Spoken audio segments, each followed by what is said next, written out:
लेटे रहो आराम से, जस्ट रिलैक्स।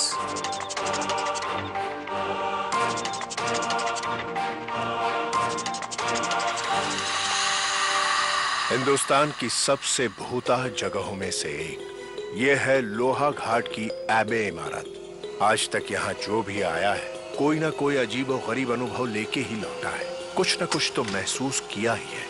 इसका इतिहास भी बहुत रहस्यमय और डरावना है। लोग कहते हैं कि एबे का निर्माण 20वीं शताब्दी के पहले दशक में हुआ और इसके मालिक का नाम एबे था, इसलिए इसका नाम भी एबे ही पड़ गया। कुछ समय बाद इसे हॉस्पिटल में तब्दील कर दिया गया और तब से ही यहाँ कुछ असाधारण घटनाएं होने लगी। धीरे धीरे लोगों को यकीन हो गया कि ये जगह भूता है और एबे के इतिहास का सबसे भयानक और रहस्यमयी वक्त तब आया जब एक अंग्रेज डॉक्टर यहाँ आकर बस गए और जल्द ही वो प्रख्यात हो गए। ये सच्ची कहानी है सन 1921 में एबे में घटी इस रहस्यमयी और खौफनाक घटना की। आज फियर फाइल्स के जरिए पहली बार लोहा घाट में एबे हॉस्पिटल के रहस्य का खुलासा होगा। मेरा नाम है जीत ठाकुर। पेशे से मैं एक डॉक्टर हूँ। कुछ दिन पहले मैं देहरादून गया था अपनी पुश्तैनी हवेली में रहने के लिए। एक दिन कुछ सामान ढूंढते ढूंढते मैं एक बंद कमरे में चला गया। तो वहां मिली मुझे मेरे दादा सुरजीत ठाकुर की डायरी, जिसमें उनके बहुत सारे मेडिकल एक्सपीरियंसेस के बारे में लिखा था, जिसे पढ़कर मुझे बहुत खुशी हुई और ये पता चला कि उस समय के डॉक्टर कैसे काम किया करते थे। इस डायरी को पढ़ते वक्त मैं एक ऐसे पन्ने पे पहुंचा जिसने मुझे चौंका दिया, क्योंकि ये कहानी है मेरे परदादा की, जिन्होंने अपनी जिंदगी का कुछ वक्त लोहा घाट की एबे इमारत में बिताया था, जहां थी वो मुक्ति कोठरी।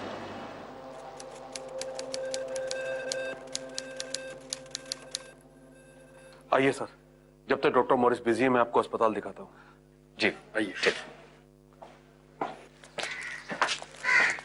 डॉक्टर मॉरिस के बारे में बहुत कुछ सुना है मैंने। अब वैसे कब तक फ्री होंगे वो? उनसे मिलने के लिए बेताब हो रहा हूँ मैं। उनसे बहुत कुछ सीखना है मुझे। डॉक्टर मॉरिस लोहाघाट के लोगों के लिए भगवान के समान है। यहाँ सबका फ्री में इलाज होता है, वो किसी से कोई पैसा नहीं लेते। हाँ, ये तो सुना है मैंने। लेकिन ये नहीं सुना होगा कि वो मरीज को देखते ही बता देते हैं कि वो जिएगा या नहीं। वो तो ये भी बता देते हैं मरीज को देखते हैं कि इसकी मौत कब और किस समय होगी। सच में? मगर ऐसे कैसे? बहुत सही अनुमान लगा लेते हैं, लेकिन कैसे ये आप खुद ही उनसे पूछिएगा। आइए।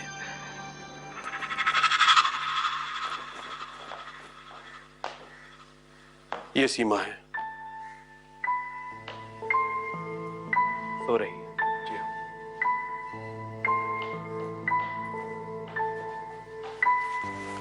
डॉक्टर साहब ये वंदना है। इनकी फाइल दिखाइए।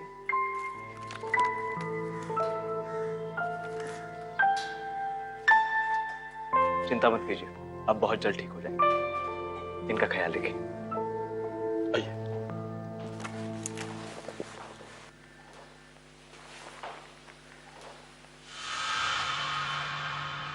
डॉक्टर साहब, इनका नाम लीला है। इनके माँ बाप बहुत बूढ़े हैं और इन्हें भर्ती करके चले गए। अब इनका परिवार हम ही है। हुआ क्या है? इनको देवी चढ़ती है। देवी चढ़ती है? ऐसे थोड़ी ना होता है।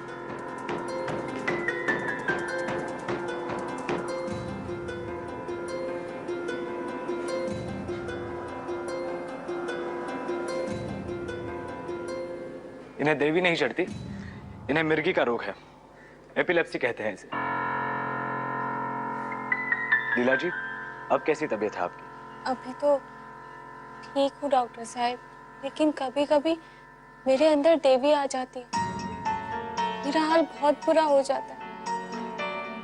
पता नहीं क्या होगा मेरा, कुछ समझ नहीं आ रहा है। इनकी शादी होने वाली थी, वो भी इनकी बीमारी की वजह से टूट गई। चिंता मत करो लीला, हम तुम्हें बिल्कुल ठीक कर देंगे।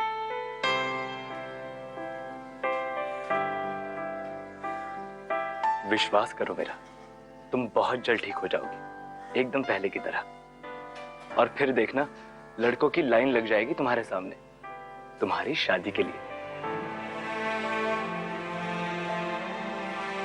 और अगर नहीं ठीक हो पाए तो?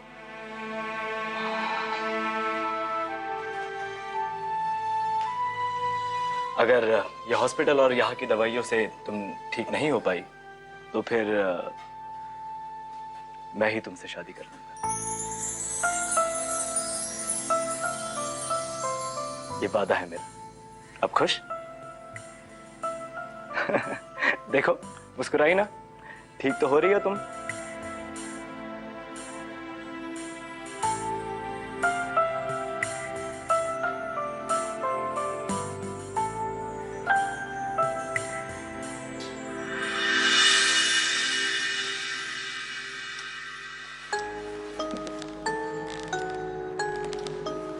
सर, मैंने आपके बहुत सारे आर्टिकल्स पढ़े हैं, खास करके इंसानी दिमाग के बारे में। अब सर, अगर आप बुरा ना माने तो आपसे एक बात पूछ सकता हूँ? हाँ पूछो।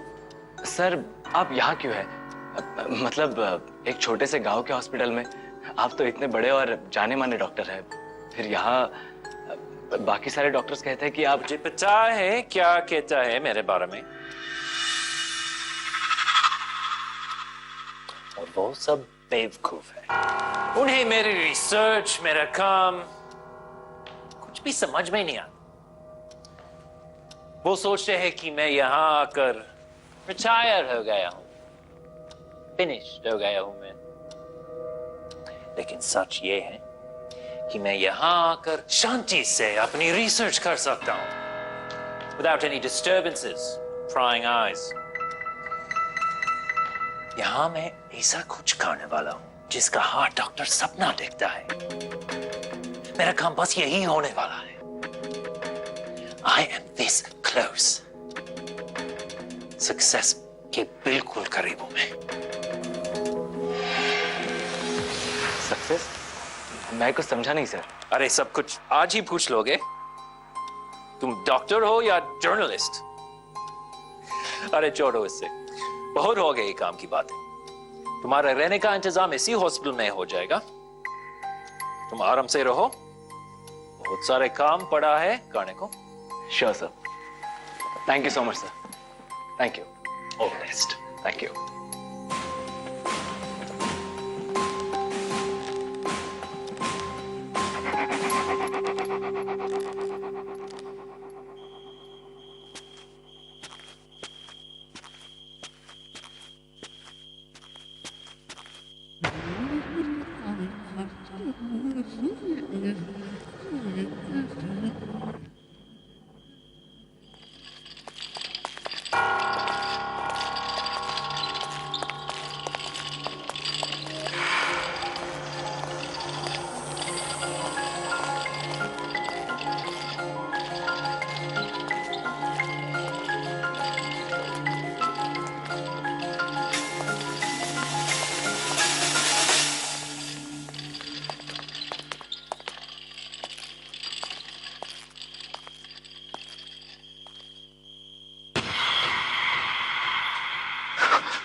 रावत, तुम?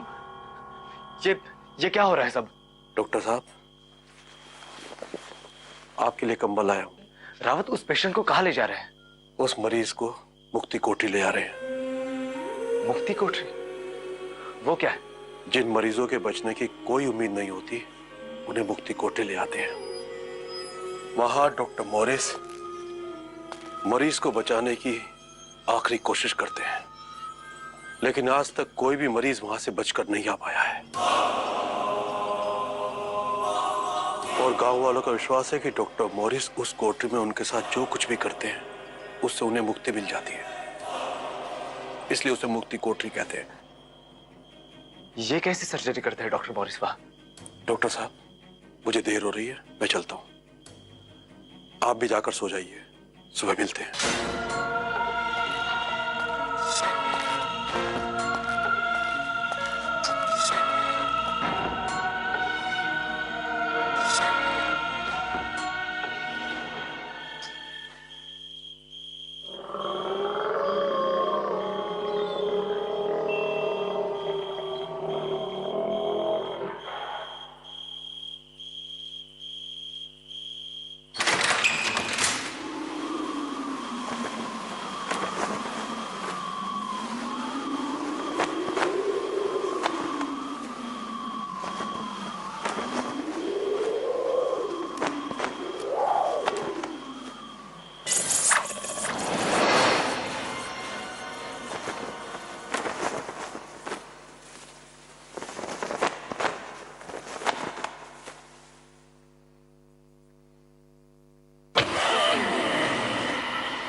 कौन है वहां?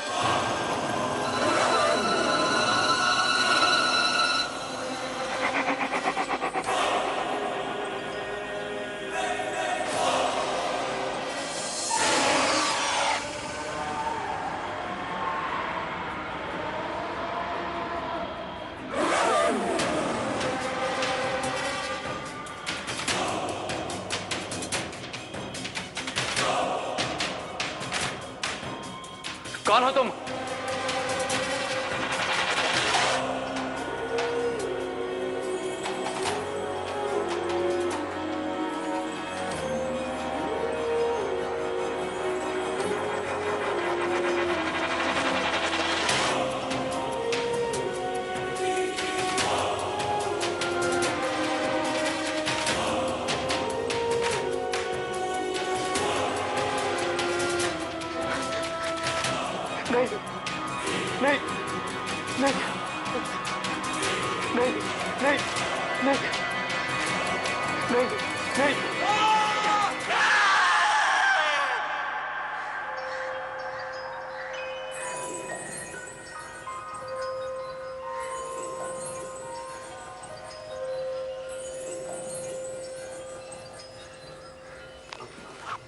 सर आप? You're all right, doctor. ठीक तो है? हाँ ठीक हूँ, पर आप सब लोग यहाँ क्या हुआ था मुझे? लगता है तुम बेहोश हो गए थे। You must be exhausted। कल ही आया और मैंने तुम्हें काम पे लगा दिया। तुम्हें आराम करना चाहिए। Just take some rest for a while। खुद ठीक हो, फिर दूसरों को ठीक करो। Okay sir.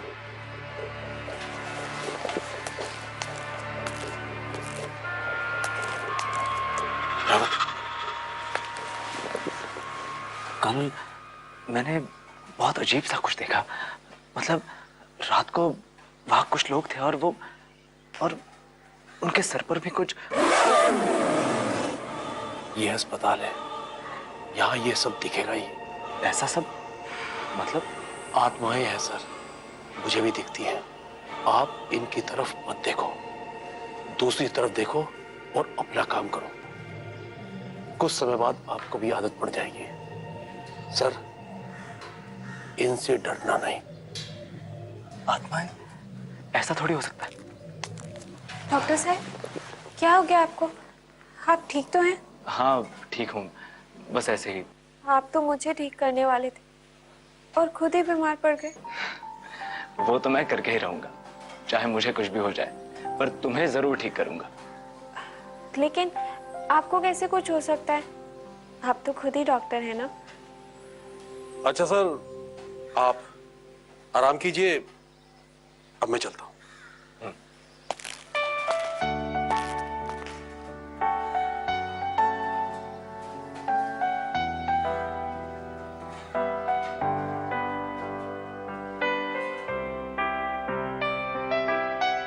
लीला के साथ उनकी नजदीकियां काफी बढ़ गई थी, पर उन्हें ऐसा लगता था कि यहाँ कुछ गड़बड़ है।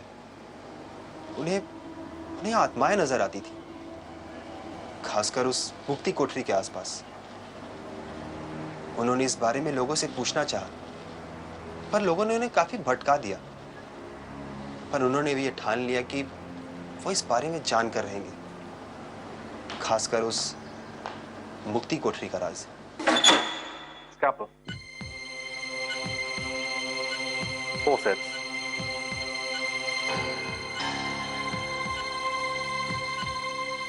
Cotton।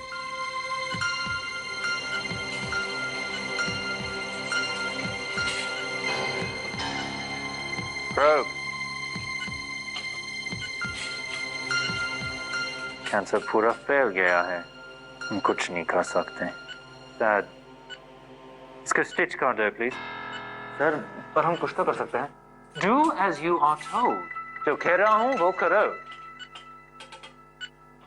सीनियर डॉक्टर, तुम नहीं अंडरस्टैंड?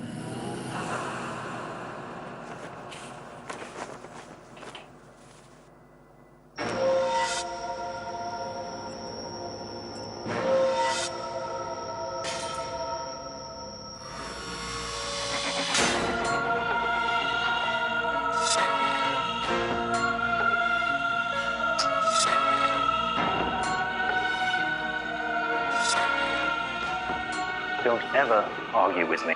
मुझसे कभी बहस मत करना। अगर हम इसके कैंसर सेल्स को रिमूव करने की कोशिश भी करते, वो इसी वक्त मर सकता था ब्लड लॉस की वजह से। पर सर और भी तो तरीके हैं ना। दूसरे पेशेंट को अटेंड करो डॉक्टर, और अपनी नॉलेज अपने ही तक रखो। यहाँ के हर पेशेंट मेरी जिम्मेदारी है। Remember that. इसके रिलेटिव से कह दो कि इसके अंतिम संस्कार की तैयारी कर ले। अब ये नहीं बचेगा। Okay sir.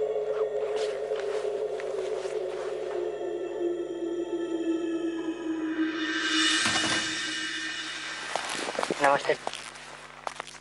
इसकी ठीक आज रात को 12 बजे के आसपास मौत हो जाएगी।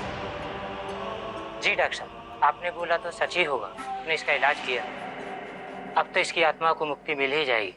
आप इसको यहाँ से शिफ्ट कर दो।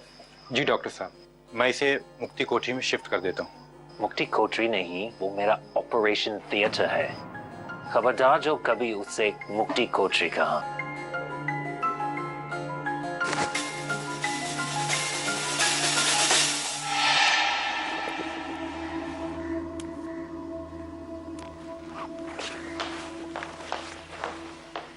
लीला, ये जगह कुछ ठीक नहीं है। क्या हुआ? बहुत परेशान लग रहे हैं आप। कुछ गड़बड़ है यहाँ, कुछ तो गलत हो रहा है। कुछ गलत? क्या कह रहे हैं आप? यहाँ डॉक्टर मॉरिस के होते हैं, क्या गलत हो सकता है? मेरी बात समझने की कोशिश करो लीला। वो मुक्ति कोठरी, वहाँ कुछ तो।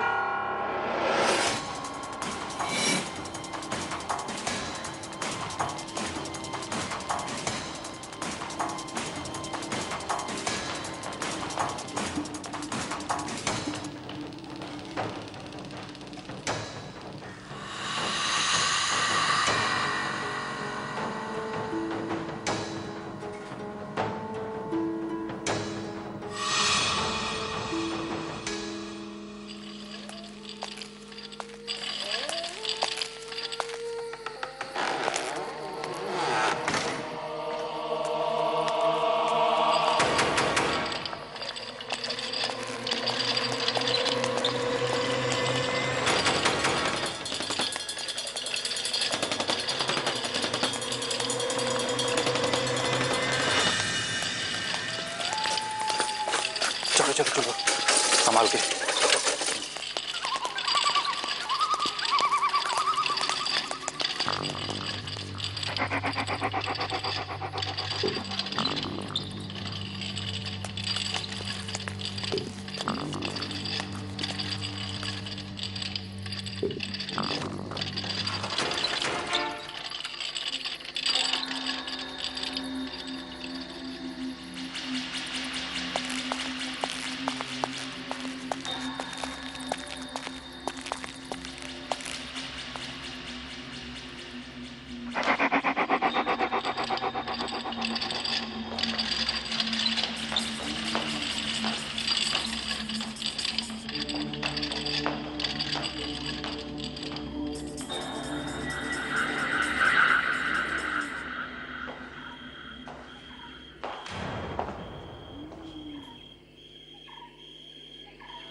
मुझे अब रोशनी दिख रही है।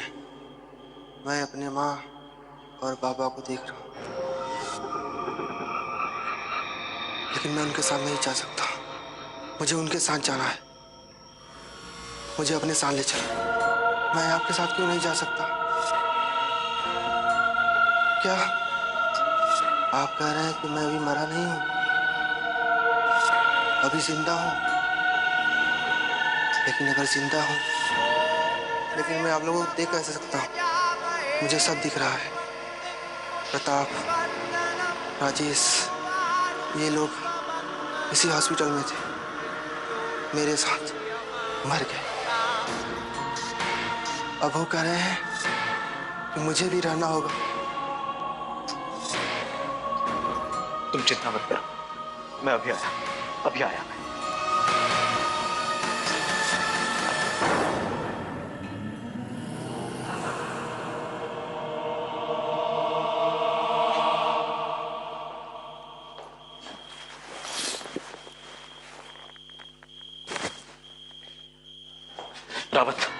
रावत, मेरे साथ इसी वक्त चलो, अभी। लेकिन कहाँ? वही मुक्ति कोठरी में। मैं आपसे कह रहा हूँ, इस चक्कर में मत पड़ो, आपको अपनी जान गंवानी पड़ेगी। रावत, तुम समझते क्यों नहीं? वह एक पेशेंट है जो जिंदगी और मौत के बीच झूल रहा है। हम उसकी जान अभी भी बचा सकते हैं। लेकिन सर, सोचो मत रावत, चलो मेरे साथ। उस बेचारे की जिंदगी का सवाल है, प्लीज चलिए। चलो।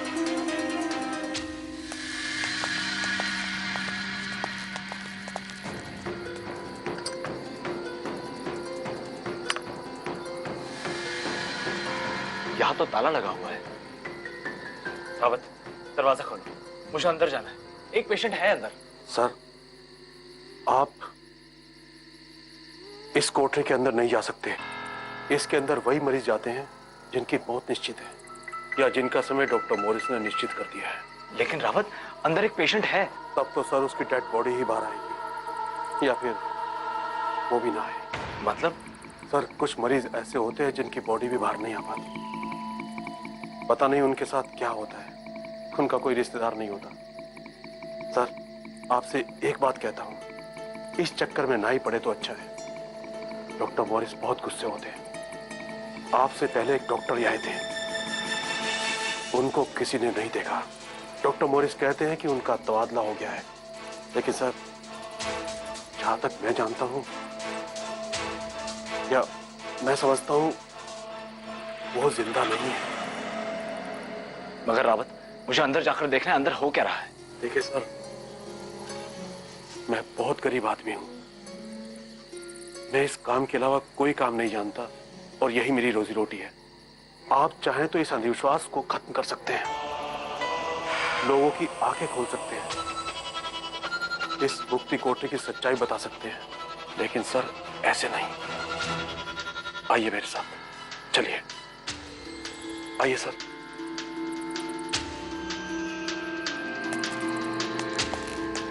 आइए।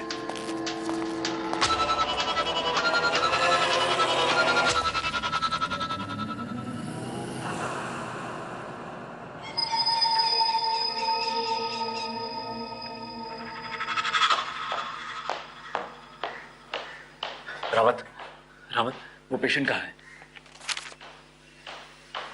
कौन सा पेशेंट? वही कल जिसका ऑपरेशन हुआ था, और कल रात को उसे मुक्ति कोठरी में ट्रांसफर किया था। वो तो कल रात ही चल बसा। चल बसा? वो कह रहे थे कि परिवार वाले बॉडी ले गए हैं। अब तक तो उसका अंतिम संस्कार भी हो गया होगा। मगर रावत, मैंने बॉडी को यहाँ से बाहर ले जाते हुए देखा ही नहीं।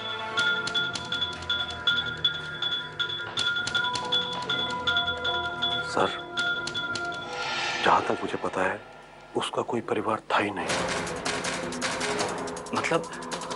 मतलब उसकी बॉडी वहां?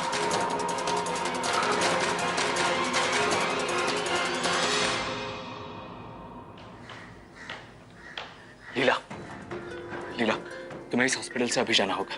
छोड़ दो इस जगह को। मैं तुम्हें किसी दूसरे हॉस्पिटल में शिफ्ट कर देता हूँ। मुझे तो डॉक्टर मॉरिस ही ठीक कर सकते हैं, सब यही कहते हैं। ये हॉस्पिटल मेरी आखिरी उम्मीद है। लीला, मैंने तुमसे कहा ना, मैं तुम्हारा इलाज करूंगा, मैं तुम्हें ठीक करूंगा। मुझ पे विश्वास करो लीला, ये कोई देवी वेवी नहीं है, ये एपिलेप्सी है। इसका इलाज होता है, दवाइयाँ होती है इसकी। पर ये क्या,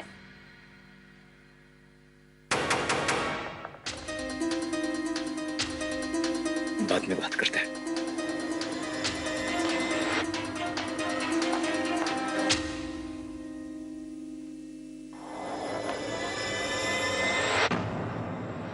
वो आगे ऐसा लिखते हैं कि वहां के लोगों का डॉक्टर मॉरिस पे कुछ ज्यादा ही विश्वास था।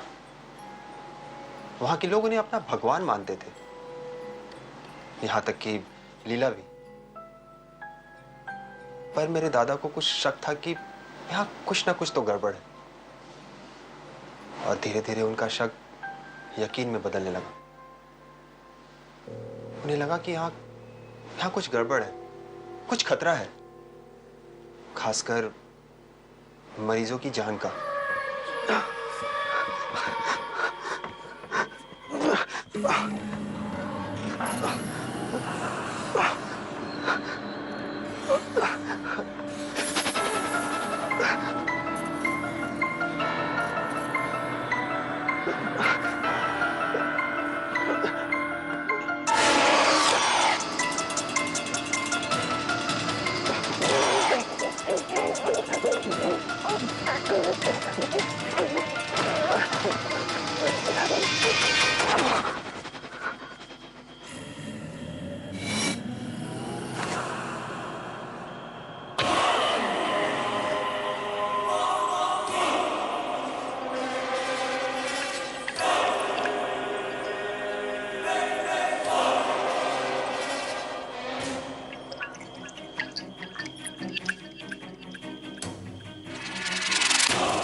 लगता है ये मुझे कुछ दिखाना चाहता है।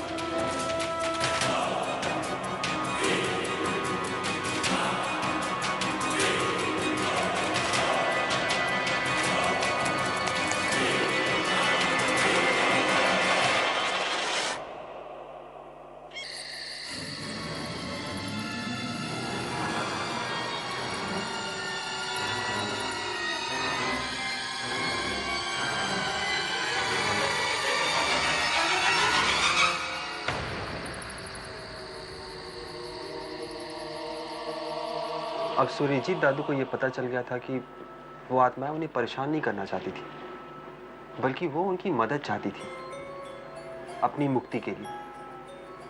पर मुक्ति किस चीज से? ऐसे कई सारे सवाल दादू के मन में आ रहे थे, और सारे सवाल का जवाब बंद था उस मुक्ति कोठरी के अंदर। और उस मुक्ति कोठरी में जाने का बस एक ही रास्ता था, और वो थे डॉक्टर मॉरिस। फिर दादू ने डॉक्टर मॉरिस को खुश करना शुरू कर दिया। सर, मैं आपसे कुछ बात करना चाहता हूँ। जैसे कि मैंने पहले भी आपसे कहा था, मैं आपके काम को बहुत एडमायर करता हूँ सर। मैं यहाँ इस हॉस्पिटल में सिर्फ इसी वजह से आया था कि मैं आपके साथ काम कर सकूं, आपसे कुछ सीख सकूं सर। सर, मैं सच में आपके साथ मुक्ति कोठरी में काम करना चाहता हूँ। मैं आपके काम का, आपके रिसर्च का एक छोटा सा हिस्सा बनना चाहता हूँ सर। प्लीज सर, अगर आप कहेंगे तो मैं आपके काम में कोई इंटरफेयर नहीं करूंगा। जैसा आप कहेंगे वो करूंगा सर। बट प्लीज एक बार मुझे आपके साथ वहां काम करने का मौका दे दीजिए, प्लीज सर। मगर मुझे पता नहीं तुम रेडी हो या नहीं। जो रिसर्च मैं कर रहा हूं वो हमारी नॉलेज को बिल्कुल चेंज करके रख देगी। It will change the way we view the world. पूरा नजरिया बदल देगी। मुझे नहीं लगता तुम अभी इसे समझने को तैयार हो।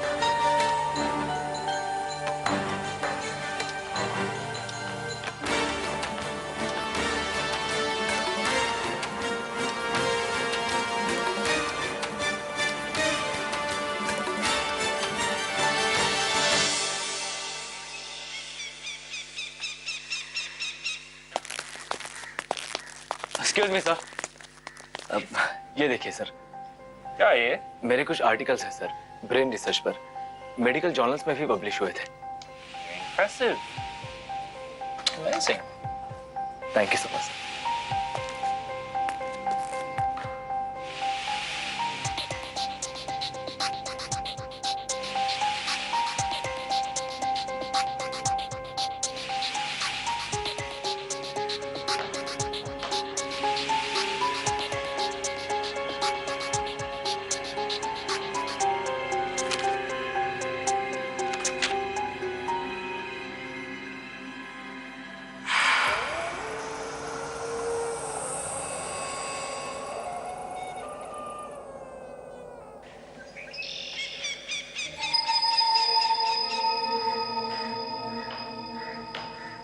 Now, Suryajit, I think you're ready. मुझे लगता है तुम तैयार हो। Really sir, thank you so much sir. मुझे पता है कि मैं आपकी हेल्प जरूर कर सकता हूँ। मैं कुछ भी करूंगा सर। कुछ भी करोगे? क्या कर सकते हो? What will you sacrifice? Anything sir, जो भी आप कहें। ये मेरा सपना है sir. This is my life and I will do anything for it. ठीक है, रात को तैयार रहना। Sure sir.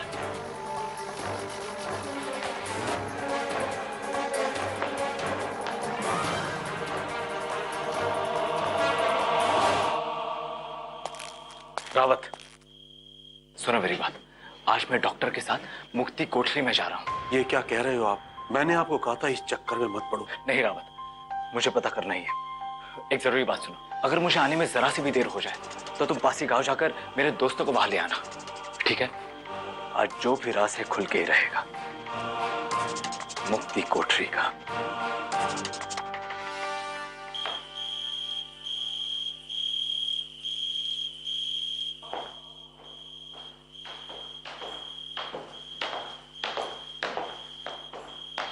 Well, are you ready, Suryajit? बिल्कुल।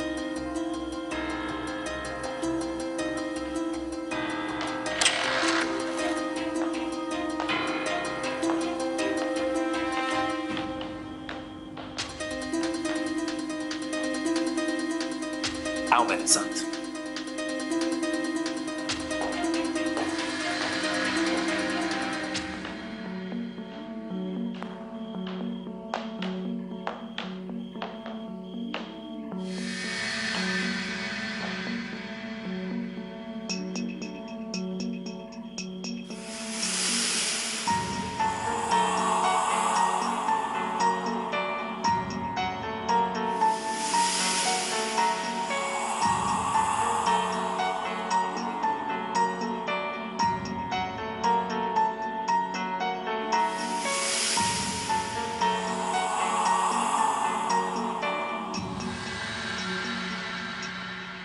ये देखो सुयरजीत, ये लोग जिंदा तो नहीं मगर मारे भी नहीं। They are dead and yet undead. इसकी पल्स को चेक करो। Come on, check it.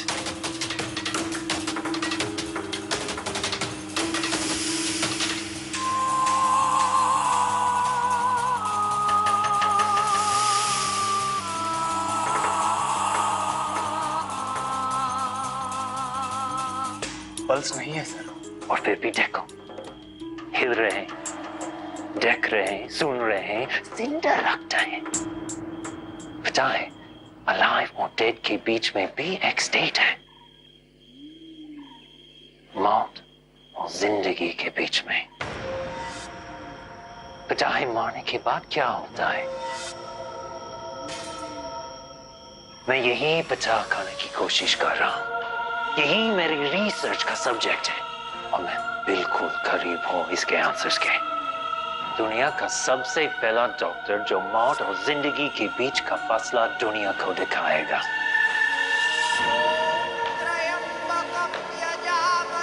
तुम्हें देखना है ये कैसा होता है? आज मैं तुम्हें दिखाता हूं।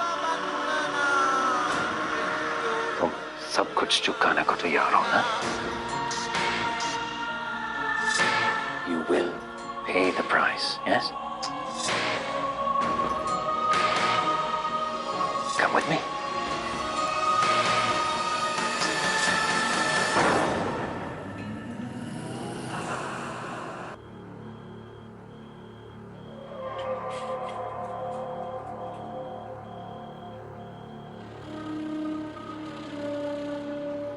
शीट हटाओ।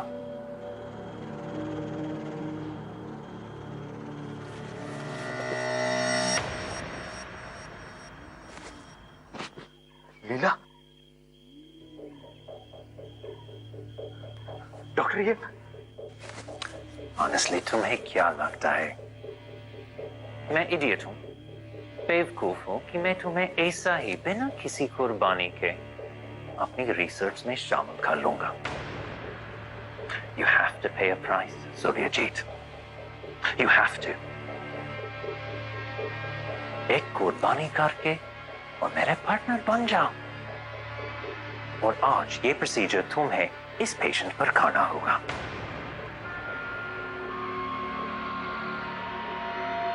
ये लीला नहीं डॉक्टर, सिर्फ एक पेशेंट है, एक लाइव एक्सपेरिमेंट। मेडिकल कॉलेज में ये तो सिखाया ही होगा कि पेशेंट बस एक पेशेंट होता है और इसके साथ इमोशंस अटैच नहीं करने चाहिए, नहीं तो हाथ कंपने लगते हैं उनका ऑपरेशन करने के वक्त। They're just object. ये सही नहीं है डॉक्टर मॉरिस। लीला बिल्कुल ठीक हो सकती है और वो सारे पेशेंट भी ठीक हो सकते थे। डॉक्टर आप पीछे रहो और पास नहीं आने दोगे तुमको। जितना आ गया है उतना ही काफी है। ये गलत है डॉक्टर, आप इन्हें मार रहे हैं। ये मर्डर है उन पेशेंट्स की जो इलाज के बाद बिल्कुल ठीक हो सकते हैं। No, that's just it. They're all terminals. ये सब मरने वाले हैं, तो क्यों नहीं एक greater cause के लिए, एक बड़े मकसद के लिए मारे? इनकी कुर्बानी से ही दूसरों का क्यों निकलेगा? मेडिसिन की तरक्की होगी। इनको खुश होने चाहिए कि मैंने इनको चूज किया। मरते हुए इनकी किस्मत अच्छी है कि मेरे हाथों से मारेंगे। आपको कोई हक नहीं इन्हें इस तरह मारने का। हक तो है। I have every right indeed. इस पेशेंट को ब्रेन ट्यूमर है, ये तड़प मारेगी। मैं इनकी दर्द कम कर रहा हूं और वैसे भी आज से सालों बाद सबको मालूम होगा कि डॉक्टर मॉरिस कौन है। किसी को याद भी नहीं होगी लीला कौन थी। ये गलत है डॉक्टर, आप भगवान नहीं हैं। भगवान तो नहीं हूं, लेकिन लोग मानते हैं कि मैं भगवान हूं और मैं पता करना चाहता हूं कि मरने के बाद क्या होता है। मैं साइंटिफिकली देखना चाहता हूं कि मौत और जिंदगी के बीच में क्या है। पता है कितनी बड़ी बात है ये। This is big. इतने सालों का जवाब मिल जाएगी सबको। नहीं, मैं आपको ये नहीं करने दूंगा। मैं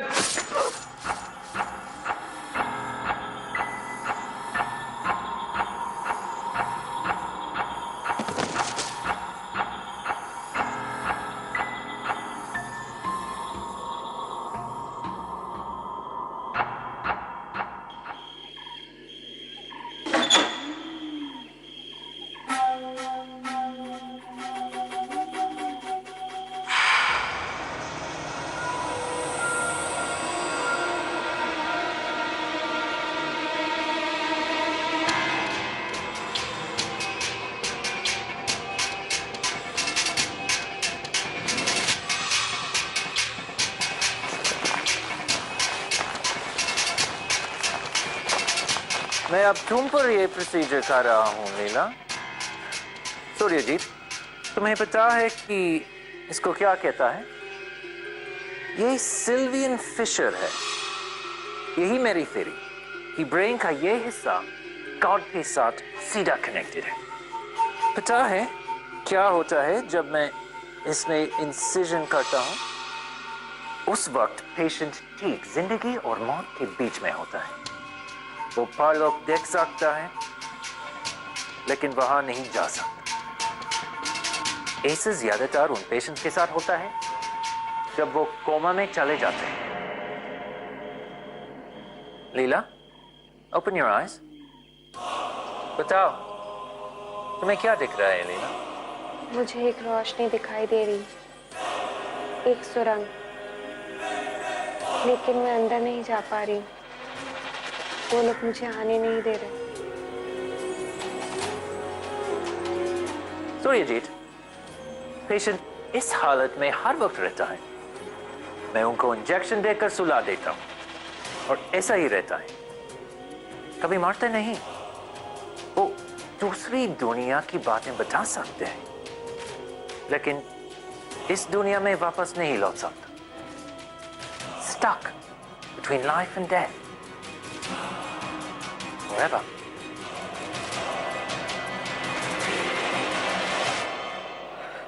मेरे साथ काम करना चाहिए था, इतना कुछ करना बाकी है। तुम अच्छे डॉक्टर हो, हम साथ साथ काफी कुछ कर सकते थे।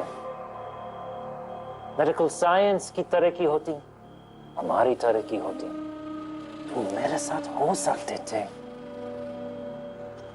मगर अफसोस, अब देखो तुम कहाँ हो। तुम डॉक्टर नहीं, एक कातिल हो। आज तक तुमने जितने भी लोगों को मारा है, उन सब की आत्माएं यही इसी हॉस्पिटल में भटक रही है। उन्हें मुक्ति नहीं मिली डॉक्टर, मुक्ति कोठरी में किसी को मुक्ति नहीं मिली। अब भी वक्त है, रोक दो ये सब और अपने पापों का प्रायश्चित कर लो। You will have to pay for your sins. You will have to pay. चलो, मेरे असिस्टेंट बनने लायक तो नहीं, मगर एक और तरह से मेरे हेल्प कर सकते हो। मैंने सब्जेक्ट बन के अब ये एक्सपेरिमेंट तुम्हारे ऊपर करूंगा।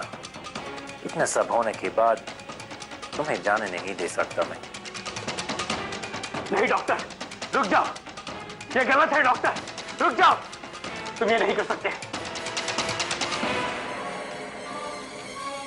विश्वास करो मेरा, तुम बहुत जल्द ठीक हो जाओगे, एकदम पहले की तरह। और फिर देखना, लड़कों की लाइन लग जाएगी तुम्हारे सामने तुम्हारी शादी के लिए। और अगर नहीं ठीक हो पाए तो फिर मैं ही तुमसे शादी कर लूंगा।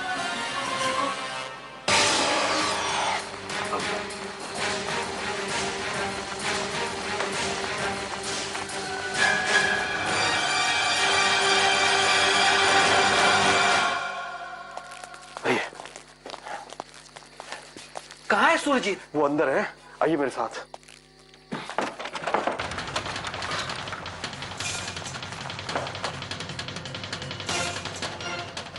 लगता है अंदर से दरवाजा बंद है। और कोई रास्ता? एक काम करते हैं, दरवाजा तोड़ देते हैं। चलो।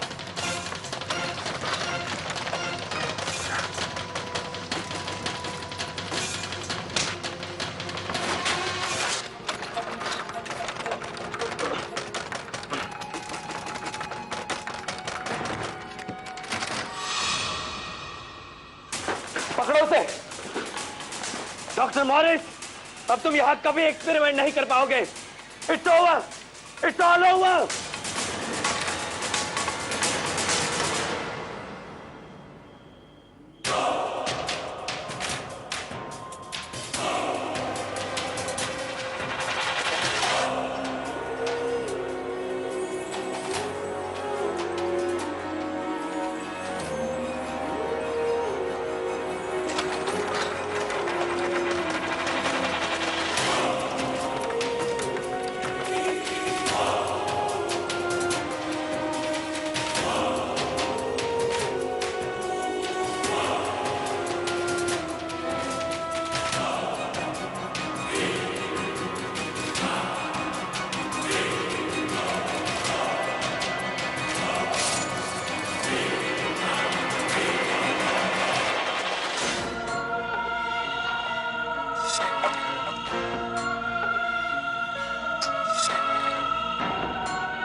तुम्हें कुछ नहीं होने दूंगा। सर, लगता है देर हो गई। नहीं रावत, इसे कुछ नहीं होगा। इसे मुक्ति नहीं मिल सकती क्योंकि अभी इसका वक्त नहीं आया है। मैं इसे ठीक करके ही रहूंगा। कुछ तो क्योर होगा ना। इसे हॉस्पिटल ले चलो। चलो।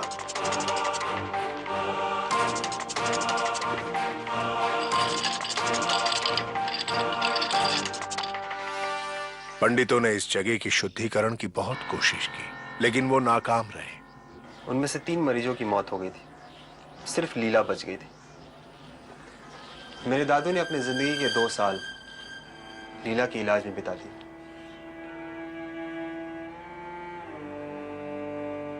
इस दौरान उन्हें बहुत सारी सुनी और अनसुनी बातों का पता चला, जिसके बाद उन्होंने सारे सबूत मिटा दिए। बची तो सिर्फ ये किताब जिसमें एबे इमारत की सारी सच्ची कहानियां हैं। कहते हैं ये आत्माएं आज भी डॉक्टर मॉरिस की आत्मा को कब्जे में लिए हुए अपना बदला पूरा कर रही हैं। आज भी आत्माएं वहां देखी जा सकती हैं।